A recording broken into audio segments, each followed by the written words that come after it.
जय मसीह की। प्रभु यीशु मसीह के अनमोल नाम में फिर से एक बार आप सभी का हमारे इस YouTube चैनल में स्वागत है। मैं धन्यवाद करता हूं परमेश्वर का कि फिर से एक बार आपने अपना बहुमूल्य समय निकाला कि प्रभु के वचनों को सुनने के लिए, विशेषकर दुख भोग सप्ताह से संबंधित उन वचनों को सुनने के लिए आप यहां पर आए। प्रभु आपको बहुतायत से आशीष देने पाए।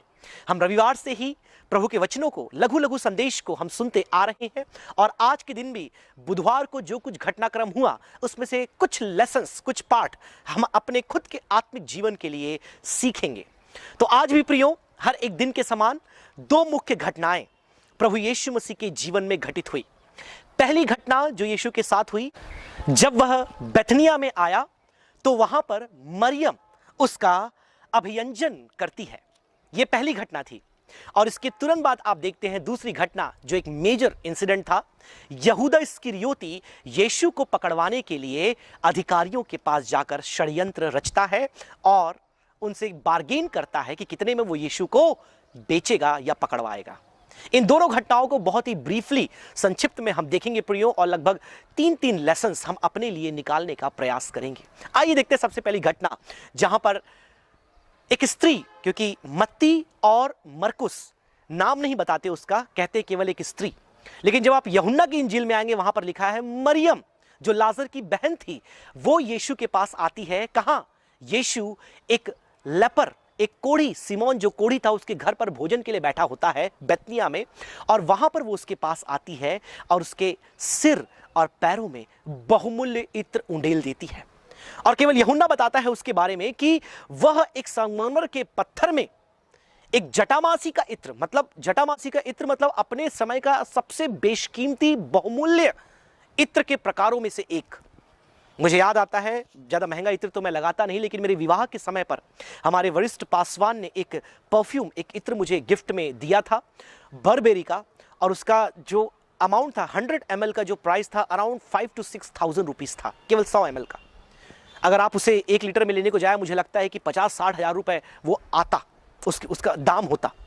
लेकिन जब आप इसके दाम को देखेंगे, मतलब जो इत्र जो इस स्त्री ने लेकर, मरियम लेकर के आई, वहां पर लिखा है कि वह 300 दिनारीस, और बताया जाता है कि 300 दिन जो मजदूरी करेंगे तो जितना कमाएंगे उतना उसका मूल्य था। मतलब आज के समय पे यदि हम देखें, एक व्यक्ति अगर 400-500 रुपए प्रतिदिन कमाता है तो उसको आप मल्टीप्लाई करेंगे 300 से, तो 5 तिया 15, लगभग वो 1-1.5 लाख रुपए उसका मूल्य निकलेगा। इतना बेशकीमती वो इत्र था।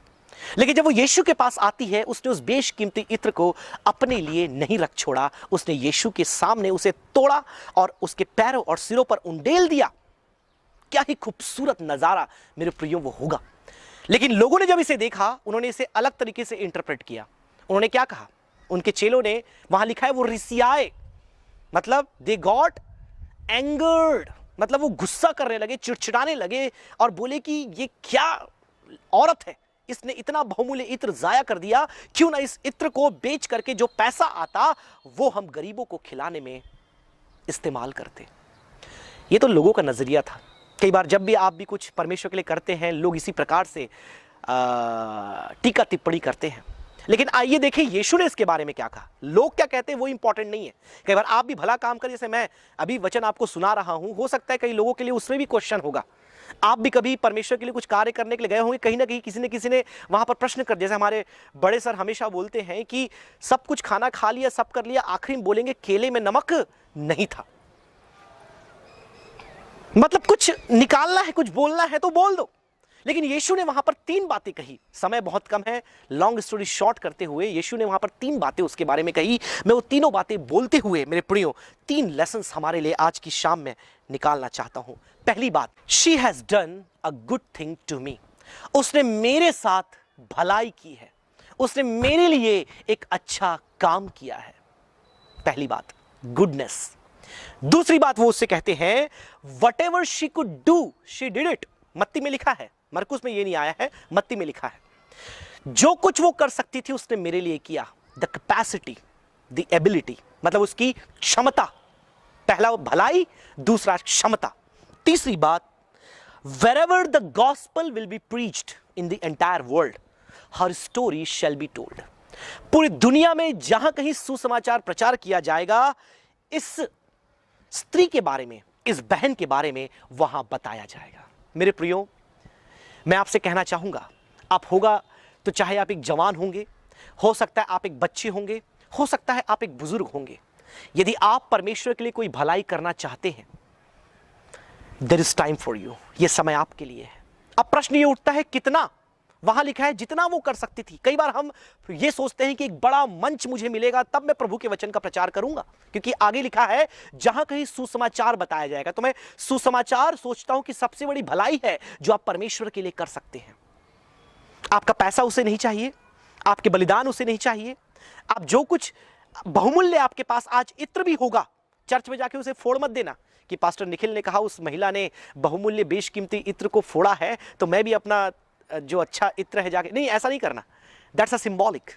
मैं आपको यह बताना चाहता हूं कि आप यदि परमेश्वर के लिए कोई भलाई करना चाहते हैं, और सबसे बड़ी भलाई जो आप कर सकते हैं वो है एक नाश होने वाली आत्मा को सुसमाचार सुनाना, यीशु के प्रेम के बारे में बताना। वो आप किसी भी लेवल पर कर सकते हैं।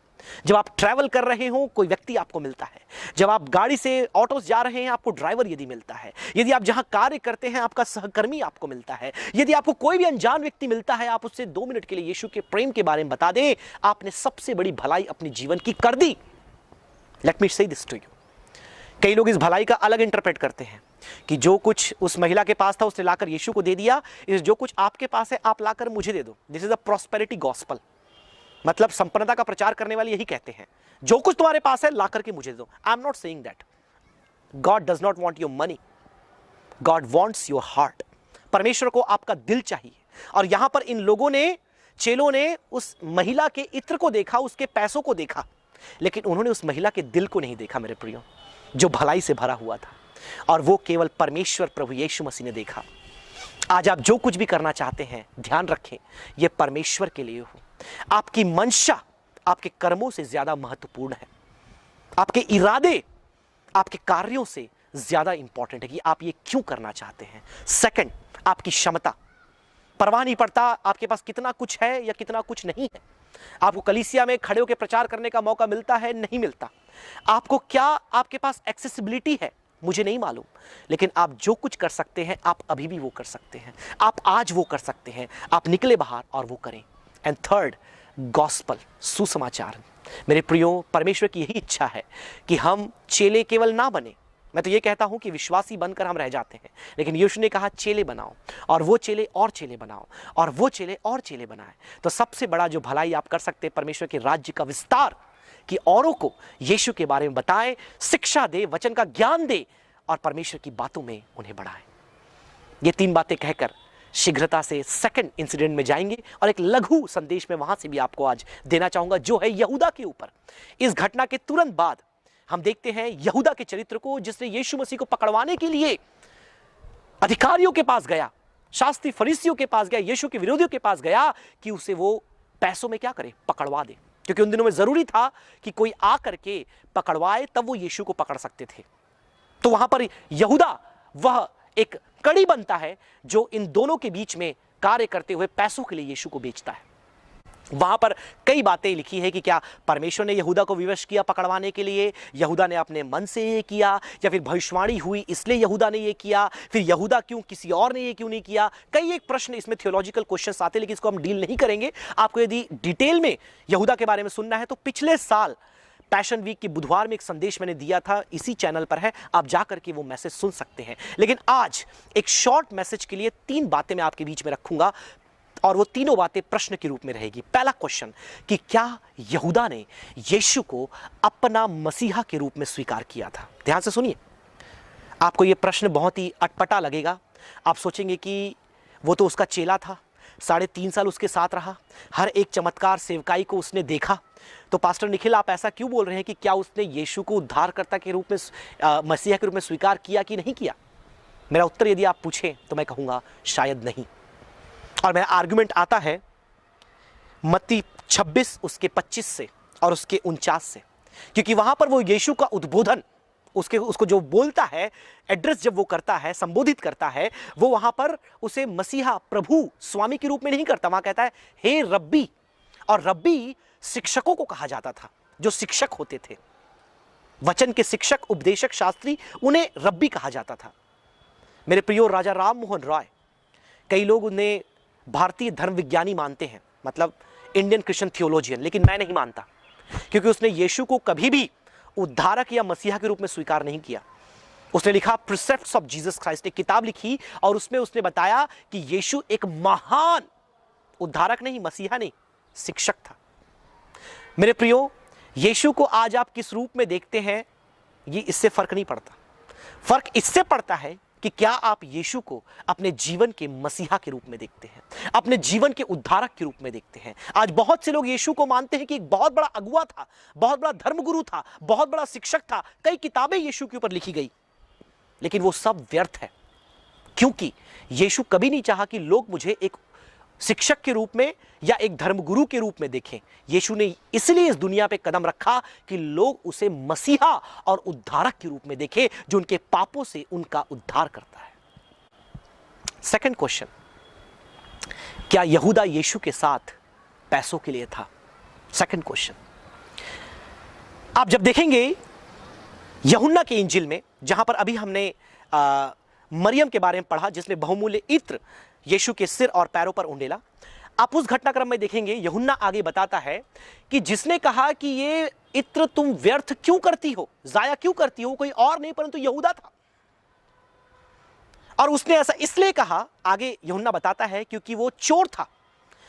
वो एक तो खजांची था, क्योंकि जो भी यीशु मसीह जहां भी सेवकाई के लिए जाते थे तो वहां से ऑफरिंग आती थी, डोनेशन आता था, दान आता था, वो सब इकट्ठा करने वाला ये खजांची था। कौन था? यहूदा इस्करियोती। इसके बाद थैला था, उसमें वो पैसे रखता था। और अब आगे ये बताया जाता है कि वो उस थैले में से अपने लिए क्या करता था? पैसे निकाल लेता था, चोरी करता था। किसमें से? वो आए हुए दान और भेंटों में से। मतलब वो यीशु के साथ उसकी सेवा के लिए, उद्धार के अनुभव के लिए, परमेश्वर के राज्य के विस्तार के लिए नहीं था। वो यीशु के साथ यदि था तो पैसों के मुनाफे के लिए था, अपनी जरूरतों को पूरा करने के लिए था। मेरे प्रियो, सेकंड क्वेश्चन हमको ये एहसास दिलाता है कि आज हम यीशु के साथ क्यों हैं। आज बहुत से लोग यीशु के पास चलते हैं, उसकी सेवकाई करते हैं, उसके पीछे चलते हैं, चर्च आते, तमाम बातें करते हैं, लेकिन कहीं ना कहीं उनका अपना स्वार्थ इसके पीछे होता है। किसी को आर्थिक लाभ चाहिए, किसी को उनकी प्रार्थनाओं का उत्तर, मतलब उनकी जरूरतों को पूरा करना होना चाहिए, कई लोगों को एक अच्छा पद चाहिए, कलीसिया में अच्छा स्थान चाहिए, प्रचारकों को अच्छा एक अहमियत चाहिए, मंच चाहिए, और अंततः हमें परमेश्वर से बड़ी बड़ी आशीषें, आर्थिक आशीषें, पैसा, घर, कपड़ा, मकान, गाड़ियां, ये सब हमको चाहिए। हमारी प्रार्थना की सूची भी ऐसी होती है। लेकिन मेरे प्रियो, कहीं हम यहूदा के समान तो नहीं बन रहे, जो अपने फायदे, मटेरियल ब्लेसिंग्स के लिए यीशु के पास था। यीशु ये चाहता था, चेलों को जब उसने चुना, वो उसके शागिर्द बने, उसके अनुयायी बने, और वो जाकर के और अनुयायियों को, शागिर्दों को बनाए। ये यीशु का चुनाव के पीछे उद्देश्य था। लेकिन यहूदा उस उद्देश्य को पूरा नहीं कर रहा था। यहूदा उस उद्देश्य के तहत यीशु के साथ नहीं था, लेकिन वो पैसे चुराने के लिए, मतलब अपना आर्थिक मटेरियल नीड्स को पूरा करने के लिए उसके पास था। क्या आज हम सेवा में इसीलिए हैं? क्या आज हम कलीसिया के अंदर इसीलिए हैं? क्या आज हम मसीहत में इसलिए पाए जाते हैं कि हम मटेरियल ब्लेसिंग्स इसमें से निकालें या परमेश्वर से प्राप्त करें? तीसरा पॉइंट, इट्स वेरी इंपॉर्टेंट, क्या यहूदा ने अपने पापों का अंगीकार किया? डिड जूडस कन्फेस हिज सिन? यदि आप मुझसे उत्तर पूछे, मैं बोलूंगा नहीं।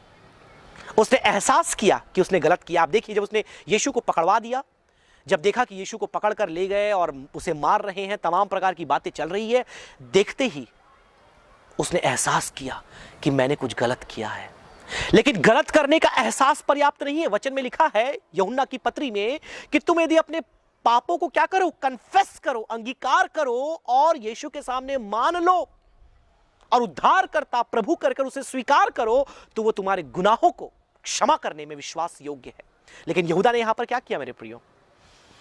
उसने अंगीकार नहीं किया, यीशु के सामने माफी नहीं मांगी। उसने केवल एहसास किया कि मैंने निर्दोष को पकड़वाया है, और क्या किया? जाकर आत्महत्या कर ली।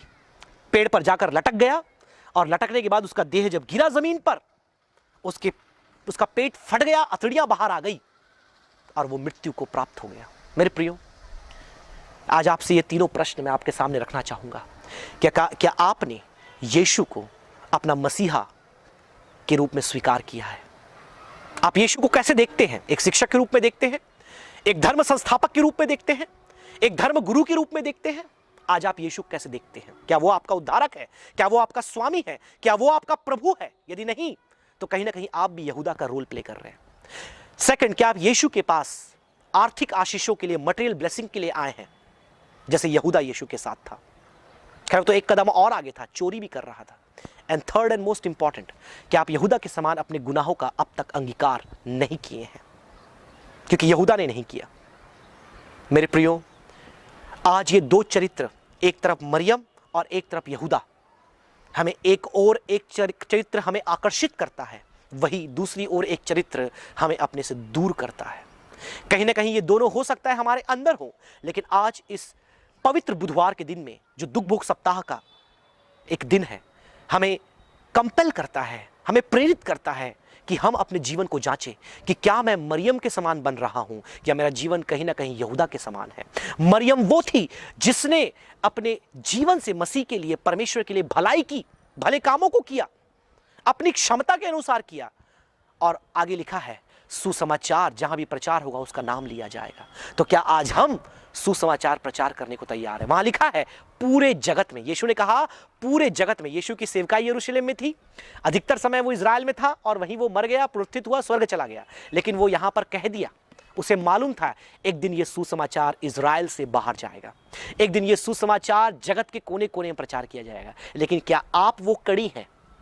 क्या आप वो कैटलिस्ट हैं जो यीशु के सुसमाचार को आज लोगों तक पहुंचा रहे हैं? क्या आपने यीशु के साथ भलाई की है? और मैंने कहा सबसे बड़ी भलाई एक मनुष्य होने के नाते जो आप कर सकते हैं, आपकी धन संपत्ति, आपका दान, आपका दशमांश नहीं, वरन परमेश्वर के राज्य का विस्तार। और वो आपके लिए क्षमता से बाहर नहीं है, आपकी क्षमता में वो है। और यहूदा के समान कभी ना बने मेरे प्रियो, जो अपने लाभ के लिए यीशु के साथ था, जिसने अपने गुनाह का अंगीकार नहीं किया। जाने अनजाने में कई पाप, कई गुनाह हमसे हो जाते हैं। और यदि पहली बार कोई संदेश सुन रहे हैं, मैं आपसे कहना चाहूंगा, अपने विचार, अपने होठों और अपने हाथों से कई पाप, कई गुनाह हम कर लेते हैं। लेकिन बड़ी बात ये नहीं कि आपने पाप किया, बड़ी बात यह है कि क्या आपने उस पाप का अंगीकार किया है। यदि नहीं तो हो सकता है आपका अंत भी यहूदा के समान हो, अंगीकार किए बिना आत्महत्या, मतलब उसके जीवन का उसने नाश कर दिया। और यदि आप भी अंगीकार नहीं कर रहे, कहीं ना कहीं आपकी जिंदगी का भी नाश हो जाएगा। लेकिन यीशु ने आपसे प्रेम किया है। आज से 2000 वर्ष पूर्व वह इस पापी दुनिया में आया ताकि पापियों के लिए अपने आप को बलिदान करे। एक कुंवारी कन्या से जन्म लेकर के इस पृथ्वी पर 3.5 साल सेवकाई करके उसने अपने आप को बलिदान के रूप में आपके पापों के लिए दे दिया, ताकि आपने जो पाप, जो गुनाह किए हैं, और जो पाप आपके ऊपर आदम की वजह से है, उसके गुनाहों कारण है, क्योंकि पाप में मनुष्य का जन्म हुआ है, उन पापों को उसने अपने ऊपर ले लिया। और आपके स्थान में जो मृत्यु दंड आपको मिलना था, जो नरक का जीवन आपको मिलना था, जो अनंतकाल की सजा, जो पेनल्टी सिन की आपको पे करनी थी, उसने पे कर दिया अपनी मृत्यु के द्वारा। ना केवल इतना, शुक्रवार को वो मरा, शनिवार को विश्राम किया, और रविवार को वो मृतकों में से जी उठा, और वो फिर से आपको लेने आने वाला है। लेकिन तब तक नहीं जब तक आपने अपने गुनाह का अंगीकार ना किया। मेरे प्रियो, ये दो चरित्र होने पाए आज हमारे लिए एक बड़ी उत्प्रेरणा का कारण हो, एक आत्ममंथन का कारण हो, और होने पाए कि हम अपने जीवन को जांचते हुए we may become more like Mary and less like Judas. हम मरियम के समान बनते हुए अपने अंदर से यहूदा के चरित्र को बाहर निकाले। मे the good Lord bless you all. आपने बहुमूल्य समय को निकाल करके इस सेशन में जुड़े। मे the good Lord bless you all. और कल फिर से एक बार हम ऐसा जुड़ जाएं गुरुवार के संदेश के लिए। आप सभी को जय मसीह की। Praise the Lord.